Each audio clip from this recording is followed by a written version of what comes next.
This is the red cedar, the famous red cedar, not this one in particular, but as a representative of the species.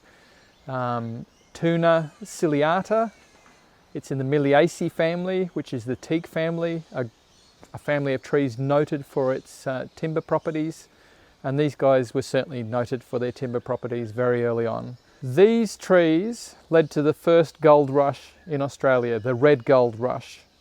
A highly sought after, highly valuable timber, beautiful colour for cabinet makers and highly durable. Very heavily exploited. A lot of these trees were cut down as Europeans moved into this country well ahead of the settlement frontier, and cut trees, marked trees, sent them down rivers, and a lot got wasted, unfortunately. There's a few of these trees that have survived. This is a good example of an old tree, possibly not touched because of those big gnarly burls at the base there, that it was left to stand in the forest. But any beautiful straight trees were certainly taken for timber.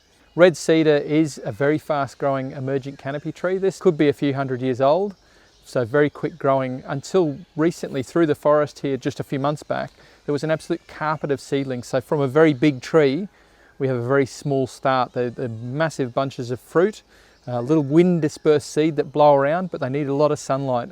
And there was millions of seedlings in the forest a few months back, and these have they need that light. It's so high shady in here, they get eaten, they run out of energy in that shade, and they have all pretty much disappeared. It'd be great if we could get a shot of all those seedlings in here. They were so thick.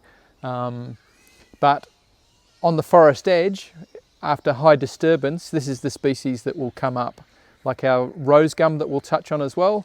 The red cedar is one that likes those disturbances to come up and race up through the forest and emerge above the canopy and spread out over the forest and be a guardian of the forest. Distinctive features of the red cedar include this particularly flaky bark, the buttresses, the fluted nature of the trunk. This one in particular is a very fluted specimen, very gnarly. It probably contributed to it staying while the timber was still being cut down in this area.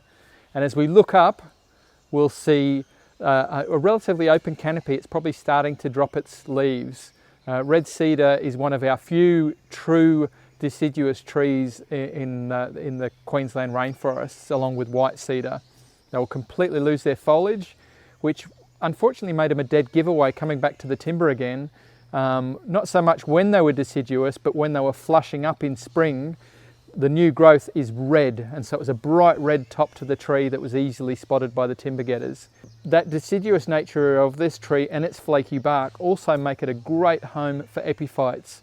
As we look up, you'll see elk horns and stag horns and crow's nests and a whole heap of ferns and orchids, making the most of that light and that great substrate, the bark that it sits upon up there in the canopy.